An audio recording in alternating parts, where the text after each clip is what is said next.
នេះខ្ញុំនឹងប្រាប់អ្នកគ្នាអំពី icon H background remover តើគេប្រើវា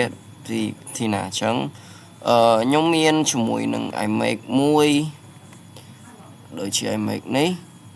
អញ្ចឹងធ្វើទាញវាមកយកបណ្ណនេះអញ្ចឹងខ្ញុំធ្វើការคลิกលើវា mouse ស្ដាំ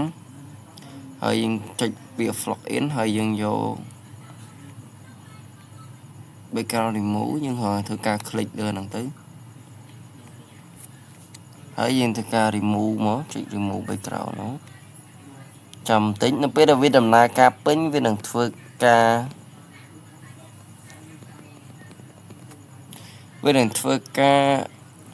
remove background អញ្ចឹងរូបភាពនេះ remove បានហើយអញ្ចឹងអាហ្នឹងគឺជាការប្រើប្រាស់ icon H background remover ហើយ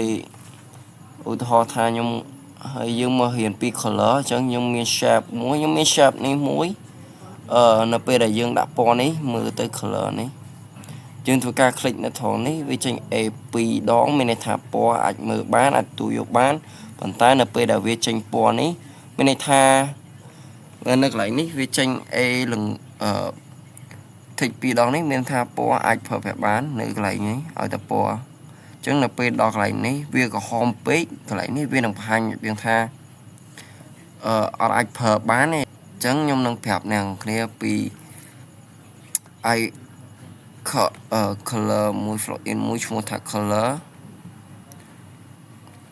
អញ្ចឹងខ្ញុំធ្វើការคลิกលើ color នេះមកយើងធ្វើការទាញពណ៌ដែលយើងចង់បានខ្ញុំធ្វើការយកពណ៌សមួយនឹងពណ៌យើងខ្មៅមួយអញ្ចឹងធ្វើការច្រឡំពណ៌ខ្ញុំចុចអានេះខ្ញុំคลิกលើ ខ្ញុំច្រឡំពណ៌មកគឺកន្លែងនេះវាចេញអូខេពណ៌យើងអាចប្រើប្រាស់បានអញ្ចឹងខ្ញុំធ្វើការ add text មួយនៅក្នុងហ្នឹងហើយខ្ញុំធ្វើការដាក់ពណ៌ខ្ញុំវាយពាក្យថា hello អញ្ចឹងយើងមើលកន្លែង នេះវាដាក់ថាឲ្យប្រើពណ៌នេះទេព្រោះវាមើលទៅវាអត់ស៊ីគ្នាហើយធ្វើឲ្យអ្នកប្រើប្រាស់ពិបាកមើលអញ្ចឹង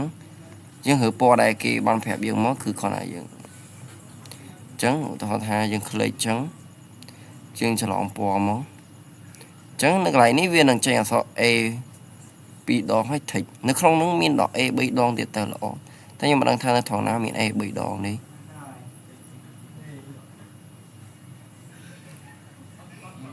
អញ្ចឹងយើងមើលគឺ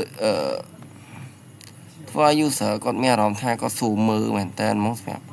ពណ៌ហ្នឹងអក្សរមួយហ្នឹងសម្រាប់វីដេអូហ្នឹងក៏មានប៉ុណ្្នឹងដែរសូមអរគុណ